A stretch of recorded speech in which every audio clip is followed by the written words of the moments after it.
On September 2001, an event took place inside New York City that would cause the United States to enter into multiple battles across the Middle East. One of these battles would take place in Iraq, known as Iraqi Freedom, in 2003. Then United States President George W. Bush argued that the vulnerability of the United States following September 11th, combined with Iraq's alleged continued possession and manufacture of weapons of mass destruction, and its support for the terrorist group known as Al-Qaeda, the perpetrators behind September 11th, made disarming Iraq a renewed priority. The objective was made clear: removing Saddam Hussein from power in Iraq any way possible. After a nearly decade-long war, multiple lives lost between the United States and Iraq due to Bush officials suggesting a collaborative relationship between Iraq and Al-Qaeda, claiming that Iraq had provided chemical weapons training to Al-Qaeda, supplied the group with weapons of mass destruction, and could join forces with Al-Qaeda to weaken America. Unfortunately, after all was said and done, there was no evidence that Iraq had weapons of mass destruction, or supplying Al-Qaeda with weapons of mass destruction. Matter of fact, there was no evidence to link Al-Qaeda with Iraq. But nevertheless, the end goal was still the same: removing Saddam Hussein from power, leading many in the United States and across the world to believe that Operation Iraqi Freedom was started under false pretenses, leading to many conspiracy theories that September 11th was a false flag attack so the United States can start many conflicts throughout the Middle East. If this conspiracy theory has any truth to it, this would not be the first time the United States will conduct such an operation in overthrowing a leader from power. Enter in Operation Northwoods. In 1962, the United States was in a global struggle for power against the Soviet Union, and this struggle for power was known as the Cold War. The Soviet Union had a quickly expanding network of communist states, and one of those happened to be Cuba. With Cuba falling under communism, they would replace the dictatorship that was propped up there by the United States in its own country, and would start to act in its own interest. With the Soviet Union matching the United States in power, communism rising in popularity, and Cuba being so close to America, this would be a major no-no to the United States government. With Cuba no longer promoting democracy, ideas floating around to have Castro's lovers end his life during the act of making love, to exploding seashells on his favorite beaches, to causing civil unrest in Cuba with fraudulent pictures of an obese Castro gorging on food while the civilians' rations were tiny. Unfortunately for the United States, these plans soured, and Operation Mongoose was seen as a failure. This failure would turn into a far more sinister operation.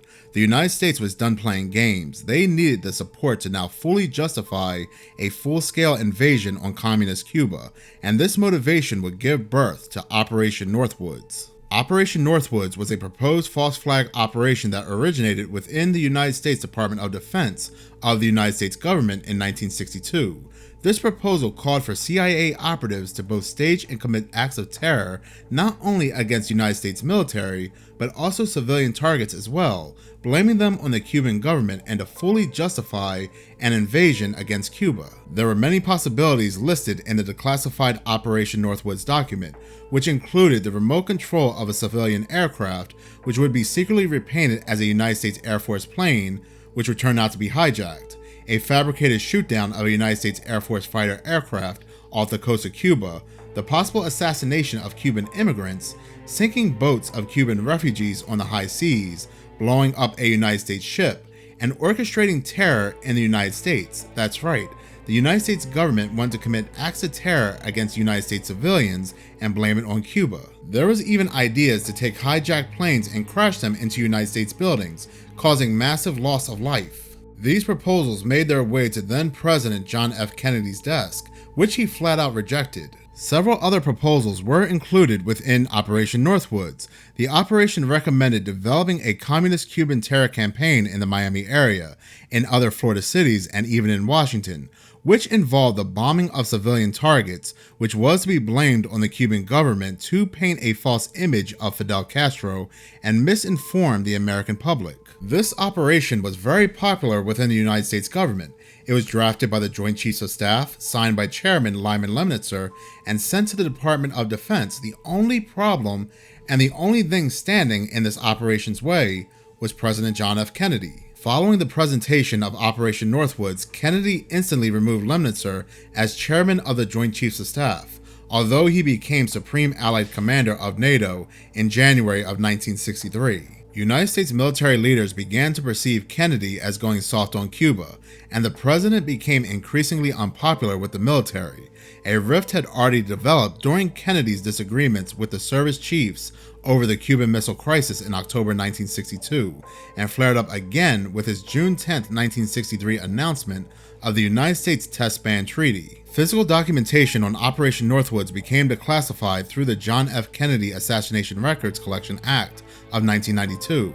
This act declassified a total of 4 million documents, including Operation Northwoods, and was made available through the National Archives in National Park, Maryland. However, oddly enough, public knowledge of Operation Northwoods did not come until 2001, with the release of a book by author James Bamford titled Body of Secrets. On August 3, 2001, the National Assembly of People's Power of Cuba issued a statement referring to Operation Northwoods and Operation Mongoose, wherein it condemned such United States government's plans. The only thing stopping Operation Northwoods from going into effect and stopping a full-on invasion into Cuba was one president, who was assassinated in November of 1963. Operation Northwoods is a focus point for many conspiracy theorists to look back on when many events do occur to this day. If the United States government felt justified enough back in 1962 to cause acts of terror against United States civilians to create global conflict, what's to say the United States government are not using these operations today? What's to say our allies are not using these same tactics today to justify their means? With these false flags declassified, it's really hard to accept any original narrative. Thank you so much for watching. If you like this channel and you want to see more, please subscribe. If you're already subscribed, please like, as any engagement does help the channel grow. Once again, thank you so much for your support.